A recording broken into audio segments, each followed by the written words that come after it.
और जी क्या हाल चाल आप लोगे। भाई CSIR नेट के एग्जाम के बारे में तो सब लोग जानते हैं ना, बट बहुत लोग ऐसे भी तो हैं जो नहीं जानते। हम लोगों ने तो कहीं ना कहीं सुना था नेट के एग्जाम के बारे में, इसलिए हमने जानकारी इकट्ठी की।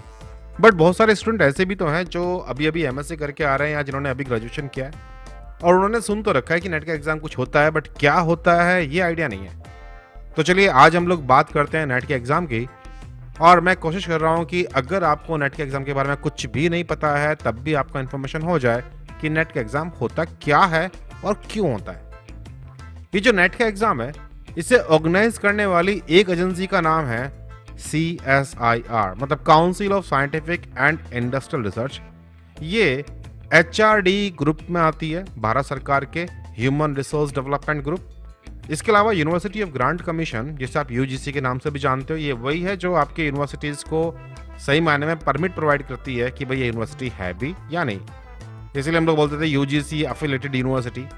जिसे UGC कहता है कि यूनिवर्सिटी है वो यूनिवर्सिटी है, जिसे UGC कहता है कि यूनिवर्सिटी नहीं है वो एक बोगस इंस्टीट्यूट है। भारत सरकार के द्वारा यूनिवर्सिटी ग्रांट कमीशन का जो एस्टेब्लिशमेंट था वो इसीलिए किया गया ताकि भारत में एजुकेशन की क्वालिटी को मेंटेन किया जा सके।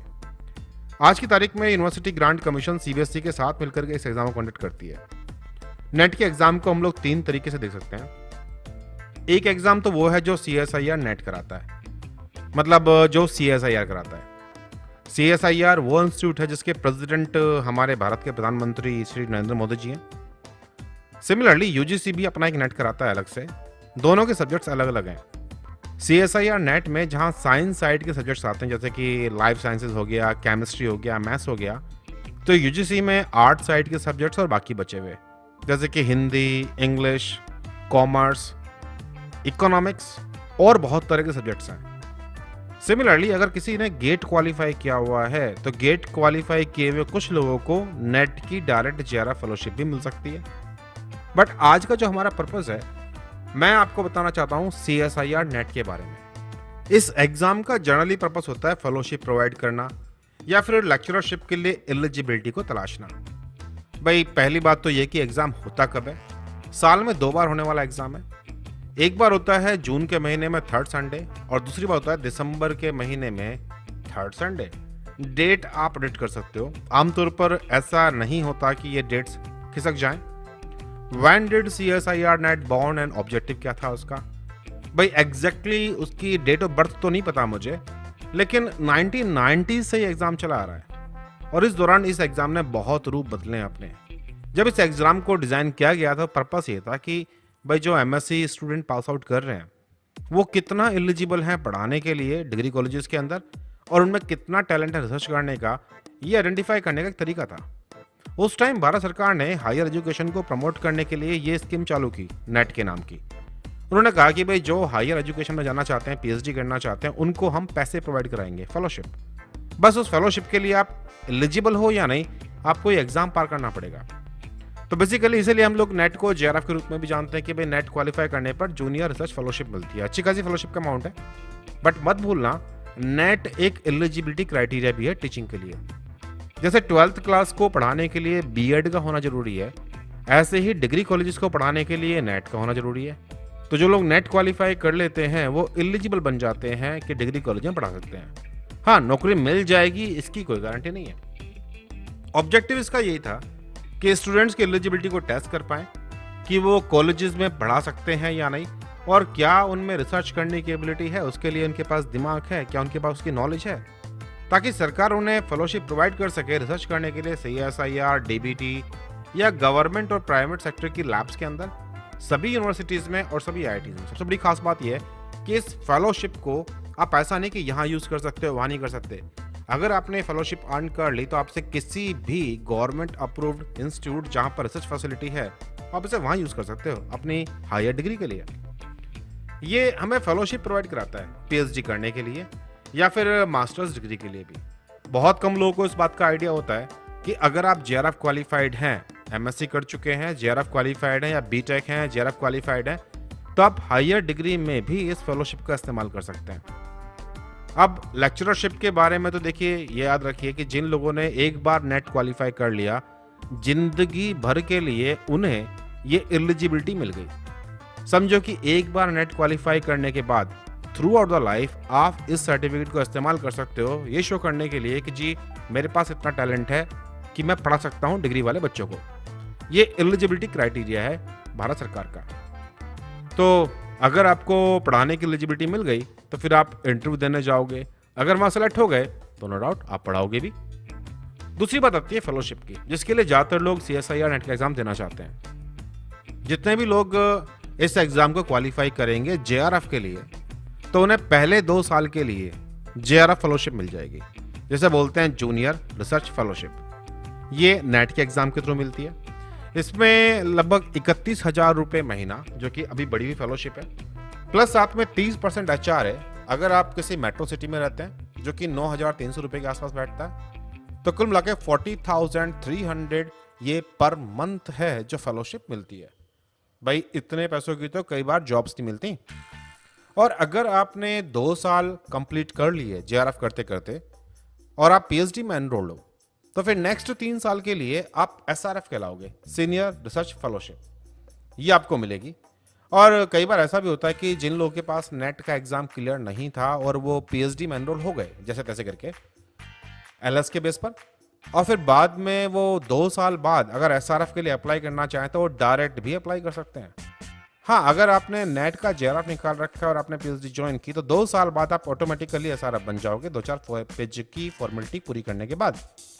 और SRF होने का मतलब है 35,000 रुपये महीने की फेलोशिप प्लस 30% HR है, जो कि 10,500 है। देखिए HRA होता है हाउस रेंटल अलाउंस।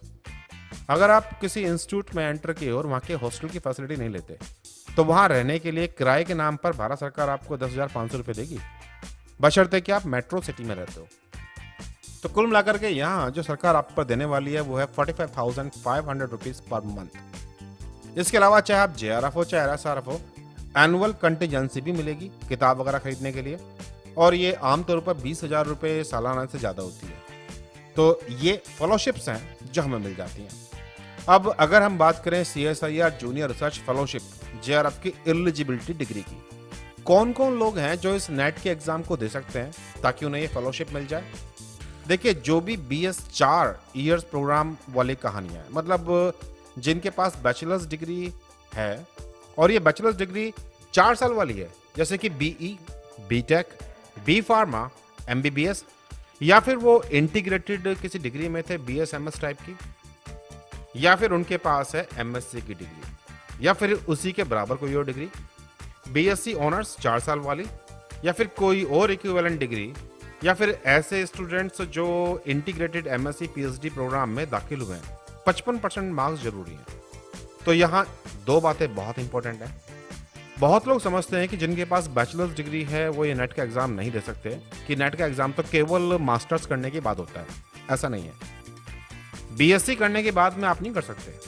अगर BSc आपकी 4 साल की है तब आप एलिजिबल हो, अदरवाइज नॉर्मल BSc 3 साल के जो स्टूडेंट करते हैं उसके बाद उन्हें MSc करनी पड़ेगी इसकी एलिजिबिलिटी देने के लिए। और ये भी कोई शर्त नहीं है कि आपने डिग्री ले रखी हो तभी आप इस एग्जाम को दे पाओगे। अगर आप फाइनल ईयर में हो तब भी आप इसको दे सकते हो रिजल्ट अवेटेड कैटेगरी में। तो 2 तरह के लोग हैं जो इस एग्जाम को दे सकते हैं। एक वो जो बैचलर्स डिग्री वाले हैं जिनके पास कम से कम 4 साल की डिग्री है, या तो वो डिग्री पूरी कर चुके हैं या डिग्री के लास्ट ईयर में, या फिर MSc वाले, मास्टर्स वाले। तो ये दोनों लोग ही इन एग्जाम को दे सकते हैं CSIR नेट। अब आती है बात एज लिमिट की। भाई इस एग्जाम में जहां डिग्री की एक मिनिमम रिक्वायरमेंट है तो उम्र की भी है। 28 साल उम्र मैक्सिमम, ये है जो एक्सेप्टेबल एज है।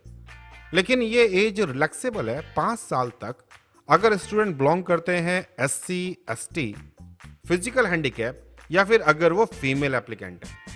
तो देखिए, अगर आप लड़की हैं या महिला हैं तो फिर आपको ये जो एज मिलने वाली है 28 साल नहीं है, ये मिलने वाली है 33 ईयर्स ऑफ एज।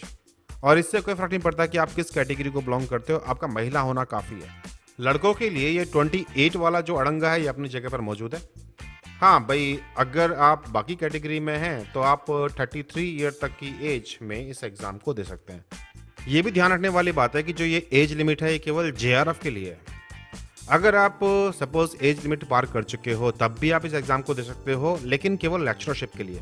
फेलोशिप नहीं मिल सकती उस टाइम। लेक्चरशिप की एलिजिबिलिटी आपको जरूर मिल जाएगी। आप इस फेलोशिप को कैसे यूज कर सकते हो? एक बार आपने एग्जाम क्वालिफाई कर लिया तो आप अपने डॉक्यूमेंट भेजोगे CSIR को, और CSIR बदले में आपको एक सर्टिफिकेट प्रोवाइड कराएगा। वो सर्टिफिकेट जो ये बोलेगा कि भाई आपने इस एग्जाम को क्वालिफाई कर लिया है जूनियर रिसर्च फेलोशिप के लिए। अब अगर आप BTech में थे, BE में थे या फिर किसी और बैचलर डिग्री में थे तब आपने एग्जाम क्वालिफाई किया था, तो फेलोशिप की शर्त ये है कि आपको फेलोशिप तभी मिलेगी जब आप किसी जगह पर PhD या इंटीग्रेटेड PhD प्रोग्राम में एनरोल हो जाओगे, और ये काम करने के लिए आपको 2 साल का पीरियड मिलेगा। मतलब जब भी आपने एग्जाम क्वालिफाई किया तो क्वालिफाई करने के बाद 2 साल का पीरियड है। इस 2 साल के पीरियड में कहीं पर PhD में एडमिशन सिक्योर कर लो या फिर इंटीग्रेटेड PhD में, और आप वहां अपनी फेलोशिप को शुरू कर सकते हो। सिमिलरली अगर पोस्ट ग्रेजुएट स्टूडेंट्स हैं, जैसे MSc करे हुए, तो आप डायरेक्ट जाकर के इंस्टीट्यूट में किसी गाइड से मिलकर के आप अपने JRF को as a junior research fellow activate कर सकते हो। लेकिन ये भी शर्त है कि नेक्स्ट 2 पीरियड्स के अंदर, मतलब आपने फेलोशिप तो एक्टिवेट कर ली, पैसे मिलने भी शुरू हो गए, लेकिन आपको नेक्स्ट 2 इयर्स के अंदर आपको PhD ज्वाइन करनी पड़ेगी, या तो उसी इंस्टीट्यूट में या फिर किसी और इंस्टीट्यूट में जो उसके साथ जुड़ा हुआ हो। अगर आपने PhD ज्वाइन नहीं की है तो 2 साल के बाद आपकी फेलोशिप ऑटोमेटिकली टर्मिनेट हो जाएगी। हाँ, कुछ एक्सेप्शनल केसेस हैं कि अगर आप रिक्वेस्ट करोगे या फिर गाइड रिक्वेस्ट करेगा जी इसे 1 साल का टाइम और मिल जाए PhD में रजिस्टर करने के लिए, तो फिर CSIR हो सकता है इस बारे में विचार कर ले और आपको तीसरे साल भी JRF प्रोवाइड कर दे। लेकिन मजेदार बात यह है कि अगर आपने शुरुआत में PhD में एडमिशन ले लिया था तो पहले 2 साल आपने JRF के रूप में निकाले और फिर 3rd ईयर आपका SRF था बढ़ी हुई फेलोशिप के साथ में, जो कि इस केस में नहीं है, और 3rd ईयर के बाद में ऑटोमेटिकली आपकी फेलोशिप कैंसिल हो जाएगी। दूसरा, अगर आपने PhD में एडमिशन ले लिया है तो पहले 2 साल आपको JRF मिला, फिर उसके बाद आपको 3 साल और SRF की फेलोशिप मिलेगी, और ये 5 साल के बाद अगर आपको और एक्सटेंशन चाहिए तो रिक्वेस्ट करनी पड़ती है सरकार को। वैसे आमतौर पे 5 साल के बाद फेलोशिप नहीं मिलती। या फिर अगर आपने अपनी PhD कंप्लीट कर ली है, जिस दिन भी आपका PhD का वाइवा वॉस हो गया उस दिन आपकी फेलोशिप टर्मिनेट हो गई, या फिर आपने रिजाइन कर दिया हो, तो आप अपनी फेलोशिप को इस तरीके से यूज कर सकते हो। एप्लीकेशन करने के लिए कि आपको नेट का ये एग्जाम देना है, इस फेलोशिप को अर्न करने के लिए, तो साल में 2 बार एग्जाम होता है और 2 ही बार ये ऑनलाइन एप्लीकेशन के प्रोसेस स्टार्ट होते हैं। आमतौर पर जून वाले एग्जाम के लिए मार्च के आसपास, फेब के लास्ट में या मार्च में एप्लीकेशन आ जाती हैं। आपको उसकी वेबसाइट चेक करनी पड़ती है लगातार, CSIR नेट की वेबसाइट, या फिर हो सकता है एम्प्लॉयमेंट न्यूज़ के थ्रू भी वो ऐड दे दें, या फिर कुछ और जो नेशनल लेवल के अखबार होते हैं। सिमिलरली अगर आपको दिसंबर के लिए एग्जाम देना है तो आमतौर पे जुलाई के अंदर फॉर्म आ जाते हैं नेट के फिल करने के लिए। नेट के एग्जाम में जो सब्जेक्ट आपको देखने के मिलेंगे, याद रखिएगा मैंने बात की थी कि हम लोग CSIR नेट के एग्जाम की बात कर रहे हैं, हम UGC की बात नहीं कर रहे हैं। CSIR नेट में आज की तारीख में कुल 6 सब्जेक्ट्स हैं। केमिकल साइंस, अर्थ, एटमॉस्फेयर, ओशन और प्लानिटरी साइंस। तीसरा है लाइफ साइंसेस, चौथा मैथमेटिकल साइंसेस, फिर है फिजिकल साइंस और फिर है इंजीनियरिंग साइंस। कुल मिलाकर के ये 5 तरह के पेपर होते हैं CSIR के नेट में। आप अपनी डिग्री पर डिपेंड होकर के आप इनमें से कोई एक सब्जेक्ट पिक करते हो।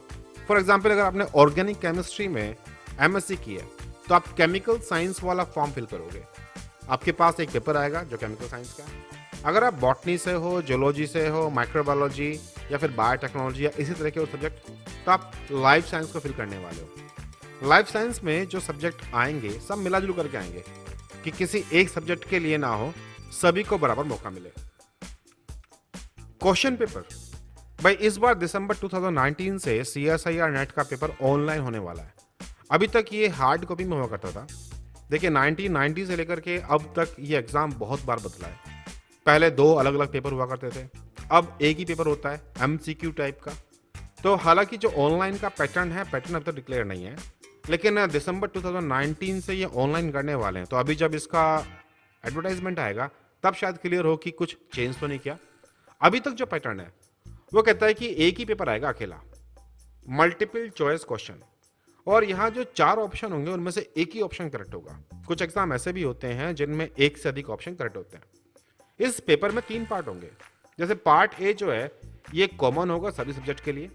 इसमें जर्नल साइंस और रिसर्च एप्टीट्यूड के सवाल होंगे, कुल मिला के 30 क्वेश्चन आएंगे, उनमें से चॉइस होगी 15 की कि आपको केवल 15 करने हैं। पार्ट बी में आपने जो भी सब्जेक्ट चुना है, जैसे मान लीजिए आपने केमिकल इंजीनियरिंग चुना है, तो आपके केवल केमिकल इंजीनियरिंग से संबंधित कन्वेंशनल एमसीक्यूज आएंगे। टोटल 50 होंगे, 50 में से 35 करने होंगे। पार्ट सी के अंदर अगर आपने लाइफ साइंस चुन रखा है तो हार्ड कोर लाइफ साइंस आएगी आपकी 75 क्वेश्चन, और उसमें से 25 क्वेश्चन आपको पिक करने होंगे। पार्ट बी और पार्ट सी दोनों सब्जेक्ट के हैं। जो भी आपका सब्जेक्ट आपने चूज किया, दोनों पेपर उसी सब्जेक्ट से आएंगे। लाइफ साइंस वाले के लिए दोनों लाइफ साइंस के, केमिकल साइंस वाले के लिए दोनों केमिकल साइंस के, मैथमेटिक्स वाले के लिए दोनों मैथमेटिक्स के, बट दोनों में फर्क है। एक में जहां सब्जेक्ट की डेप्थ पूछते हैं तो दूसरे में एनालिसिस काफी इंपॉर्टेंट है। यहाँ कैंडिडेट की नॉलेज ऑफ साइंटिफिक कॉन्सेप्ट्स और वो साइंटिफिक कॉन्सेप्ट की एप्लीकेशन, इसको जानने के लिए क्वेश्चन डिजाइन किए गए हैं। नेगेटिव मार्किंग भी है 1/4 के आसपास की। हालांकि अभी शुरुआत में डिक्लेयर नहीं करते, लेकिन जब बुकलेट देखोगे आप तो वहां लिखा आता है कि ये 1/4 की नेगेटिव मार्किंग है। ये जो क्वेश्चन के नंबर है कि 75 है या 50 है 30 है, ये सब्जेक्ट टू सब्जेक्ट वेरी करते हैं। जैसे कि मैंने जो इन्फॉर्मेशन प्रोवाइड की, ये लाइफ साइंस के हिसाब से है कि लाइफ साइंस में पार्ट ए में 30 में से 15, पार्ट बी में 50 में से 35 और पार्ट सी में 75 में से 25। तो कुल मिलाकर के ऐसे 75 क्वेश्चन करने हैं आउट ऑफ 145। पार्ट ए में जो क्वेश्चन आते हैं बहुत लोग उसे मैथ्स कहते हैं, बट एक्चुअली वो मैथ्स है नहीं टिपिकल तरीके से। वो लॉजिकल रीजनिंग की बात कर रहे हैं, ग्राफिकल एनालिसिस, एनालिटिकल और numerical ability, quantitative comparison, series की फॉर्मेशन, पजल्स वगैरह के क्वेश्चन आते हैं। बहुत मुश्किल नहीं होते, प्रेजेंस ऑफ माइंड के द्वारा भी सॉल्व होते हैं। और अगर आपका दिमाग थोड़ा बहुत भी दिमाग चलता है मैथ्स में, तो आप बड़े आराम से इन क्वेश्चन को कर सकते हो। जैसे कि लाइफ साइंस में ये 20 क्वेश्चन आएंगे और 20 में से 15 करने होंगे। क्वेश्चन हो सकता है कि अच्छी खासी कहानी दे दें और कहानी के बेस पर आपको कुछ डायग्राम ड्रॉ करना हो अपने आप को सॉल्व कराने के लिए। इन क्वेश्चनों को सॉल्व करने का बेस्ट तरीका होता है कि जो भी डाटा है आप उस डाटा को ऑर्गेनाइज कर लो। सिर्फ लाइनें पढ़ करके दिमाग में मत सोचो, आप उस डाटा को एक फॉर्मेट दो और उस फॉर्मेट के अकॉर्डिंग क्वेश्चन को सॉल्व करने की कोशिश करो। प्रोबेबिलिटीज, सीरीज, तमाम तरह के क्वेश्चन यहाँ देखने को मिलते हैं। सही मायने में इसमें काफी क्वेश्चन तो ऐसे होते हैं जैसे कि अखबार में आने वाली पजल्स, दिमाग लड़ाओ और आंसर निकाल लो। पार्ट बी, आप किस सब्जेक्ट के लिए कर रहे हो, आपको उसका सिलेबस देखना होता है। सिलेबस वेबसाइट पर गिवन है, उस सिलेबस के अकॉर्डिंग 50 क्वेश्चन या ज्यादा depending on the subject. For example life science की बात करूं तो 50 क्वेश्चन आएंगे और 50 में से 35 क्वेश्चन आपको पिक करने होंगे। आसान नहीं होते। पार्ट बी के क्वेश्चन छोटे हैं, सीधे हैं, लेकिन या तो आपको पता है या आपको नहीं पता। ट्रिकी क्वेश्चन यहाँ कम आते हैं। पार्ट सी, जहां 75 में से 25 क्वेश्चन करने हैं।